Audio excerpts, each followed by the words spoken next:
Do you believe in miracles? That's kind of what today felt like, right? Your Cleveland Browns do the unthinkable. Nothing felt like it was going the Browns' way today. And they just hang around, they hang around, and they hang around. It feels fitting that special teams won this game for Cleveland, doesn't it? I mean, how about that team winning? How about guys stepping up? How about guys stepping up? Guys out due to injury. Guys going out in the game due to injury. And we step up and we... I think today overall, mentally, we won different battles. I think we won mentally. I think going back to the final minute drive that we had a couple weeks ago, and it wasn't successful. We was able to get that opportunity and be able to. Shedeur drives down the field, picks up a big third down to Judy. Cleveland gets in field goal range. Andre Schmidt, 49-yarder. It's up and it's good, ladies and gentlemen. And so that was your story. The Cleveland Browns just beat the Cincinnati Bengals 20-18 in Week 18. Myles Garrett broke the single-season sack record. Andre Schmidt drilled a game-winning 49-yard field goal. The Browns finished 5-13, and somehow none of that is what everyone is talking about. The entire conversation is about what Shedeur Sanders said after the game. Nobody in that organization wanted to take Shedeur Sanders even in the 5th round except for the owner. Trust me on that. And somehow Shedeur Sanders rose from 5th on the depth chart all the way up into starting the last 7 games for the Cleveland Browns. Maybe there is a God above. A 5th-round rookie quarterback. The kid Skip Bayless said should have gone #1 overall. The quarterback Mel Kiper ranked above Cam Ward before the draft. A kid who fell preposterously, shockingly, outrageously, all the way into the 5th round, where Jimmy Haslam finally said, "Let us just take him," in what a lot of people called a publicity stunt. Before we break down how that publicity stunt just turned into the most important decision of the Haslam era, make sure you like this video, subscribe to the channel, and hit that notification bell so you do not miss any of these deep dives on Shedeur, the Browns, and the chaos that is about to hit Cleveland this offseason. You know, I knew the whole time he was going to be able to make it. So I think it was a bunch of different battles, you know, overall that we won today, and it started up here, started mentally. Because this is not just another rookie story.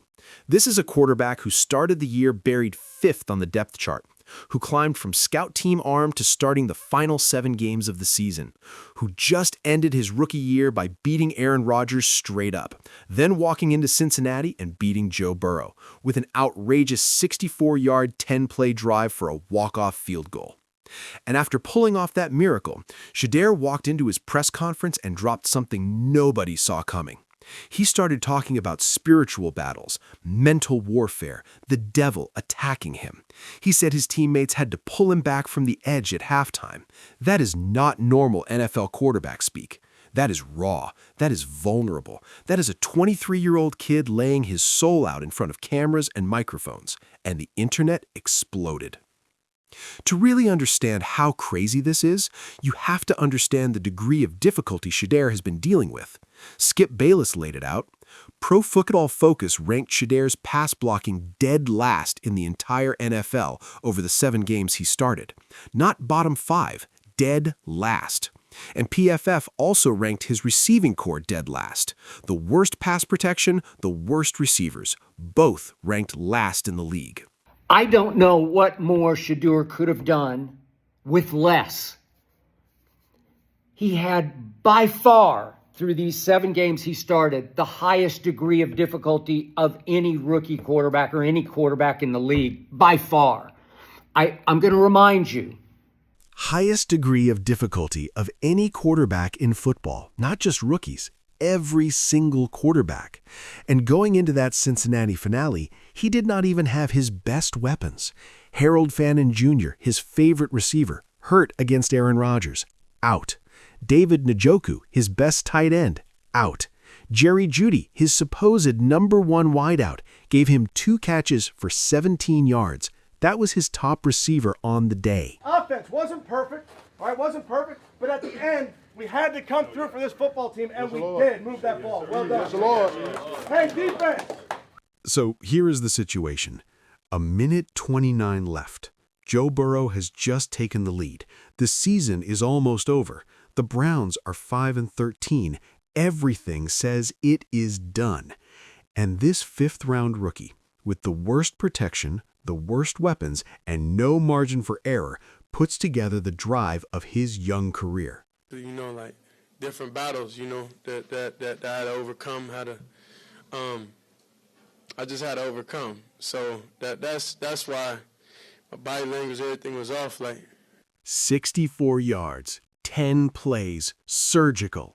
He hits Isaiah Bond on a clutch 13-yard throw, swings it to Dylan Sampson for 9 more, comes back and finds Judy on a crossing route for 11 to put them into field goal range.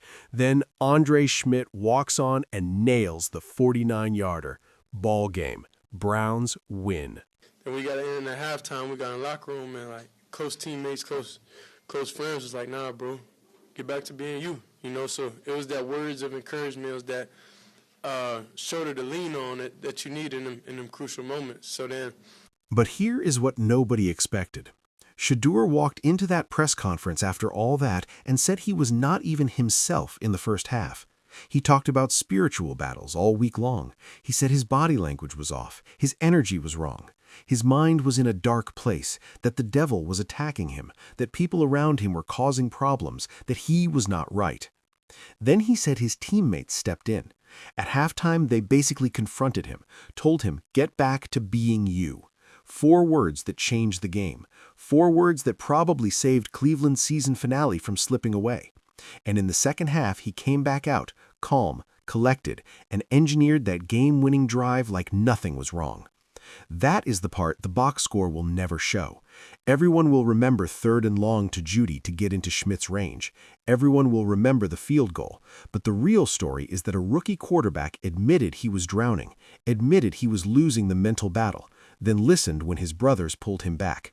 It wasn't his best game. You know, I don't think he necessarily played well, to be honest with you guys. Like, it wasn't good offensively. The first half was pretty poor for him as well in his standards here. The devil attacking him, people around him causing drama, a long, brutal rookie year filled with ups and downs. This is not how NFL quarterbacks usually talk. Tom Brady never walked to the podium and said, I am in a spiritual battle. Patrick Mahomes does not talk like this. But Shedeur Sanders is giving you everything, no filter. I mean, I'm able to recognize it, but it's all in the mental. You know, I think the devil, of course, is going to attack you different ways, people around you and everything. And honestly, like this whole year, has been a long year. It been ups, downs. It been, you know, different feelings. So the devil attacking him, people around him causing drama, a long, brutal rookie year filled with ups and downs. This is not how NFL quarterbacks usually talk. Tom Brady never walked to the podium and said, I am in a spiritual battle. Patrick Mahomes does not talk like this. But Shedeur Sanders is giving you everything, no filter. Like, you gotta be able to, at some point in time, you know, talk to people. You know, sometimes you gotta lean on people also. So that's what them, my guys in there, was able to really like come to life. That's whenever they talked to me. He talked about needing to lean on people, about how sometimes you have to talk to others and let them know you are not okay. He said his guys came to life for him. They told him, nah, bro, do you. This ain't you right now. That is the type of positivity he needed. People speaking life into him. Personally, you know, within this last year, Quinshon even came over my house a couple of days ago, you know, and like I say, in that dark time, he came over my house and just talking like, bro, like speaking life into me, and that's what I need. Then he dropped the deepest revelation of the entire day. In his darkest time, his teammate Quan literally showed up at his house, not a text, not a call. He pulled up in person, sat with him, spoke life into him when Shedeur felt like he was slipping underwater. That is brotherhood. That does not show up in QBR, but that is what saves careers. And Shedeur winds up facing a 3rd and 10 at his 29. 3rd and 10 at his 29. And he found aforementioned Isaiah Bond on an out route. Him right there. Shedeur is deadly accurate when he has some time. You got to give me a little bit of time. Skip Bayless has been pounding the table for Shedeur all season. He watched that final drive and called him deadly accurate. And he is right. When Shedeur gets even a flash of time in the pocket, he can make every throw. Skip said he has the clutch gene, that he has seen it going back to Jackson State. He brought up that Baylor game at Colorado, where Shedeur took over late and dragged his team across the finish line. This Bengals drive just added another chapter. And I learned a lot mentally, and I learned a lot emotionally, physically, everything. I think mentally it was how to deal with when things are going your way, when things aren't going your way, when how to deal with feelings. So that's what But what really separates Shedeur from every other rookie right now is how much he keeps talking about the mental battle. He asked out loud, "How do you deal with feelings?"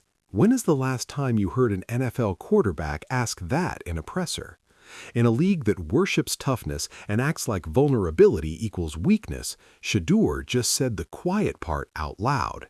He said, you can be not playing and feel some type of way, but you can also be playing and feel the exact same way.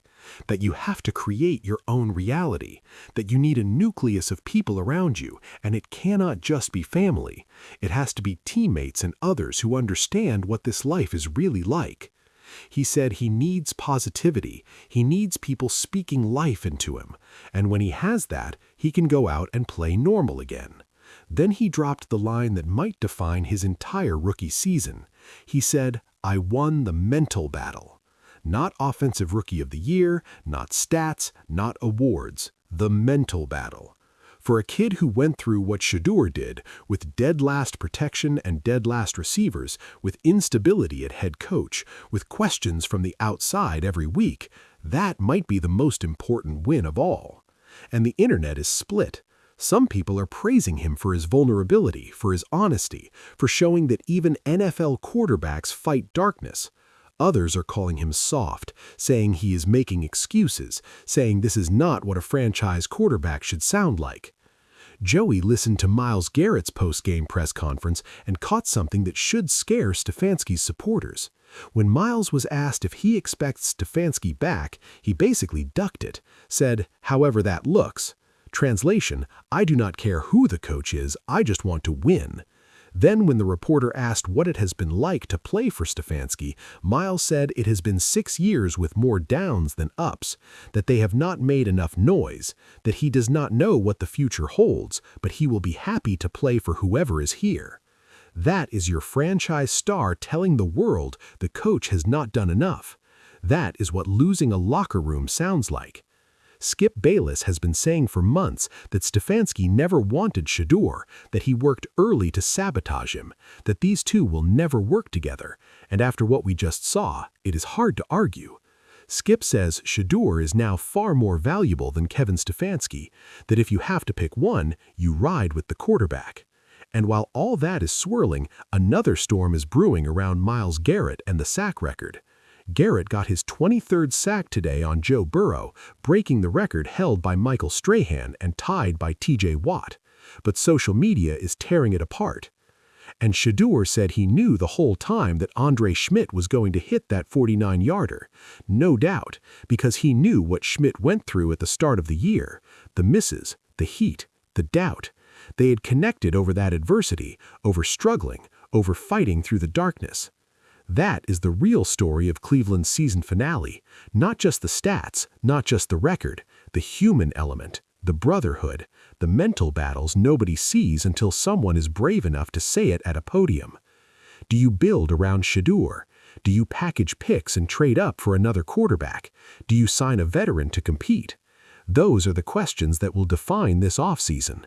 But after today, after that drive, after those words, One thing feels certain. Shedeur Sanders is not going anywhere quietly. He is going to speak his truth. He is going to be vulnerable. He is going to talk about mental health, spiritual battles, the importance of brotherhood in a violent sport. Whether the Browns are smart enough to recognize what they have, we will find out. Because the internet already knows. The clips are going viral. The quotes are everywhere. The debate is raging. Shedeur Sanders just did something almost no rookie quarterback has done. He won the mental battle. He admitted the struggle. He credited his teammates. Then he delivered when it mattered most. That is not weakness. That is real strength. The kind of strength the NFL desperately needs more of. And the kind of strength that might just save the Cleveland Browns, if they're smart enough not to screw it up.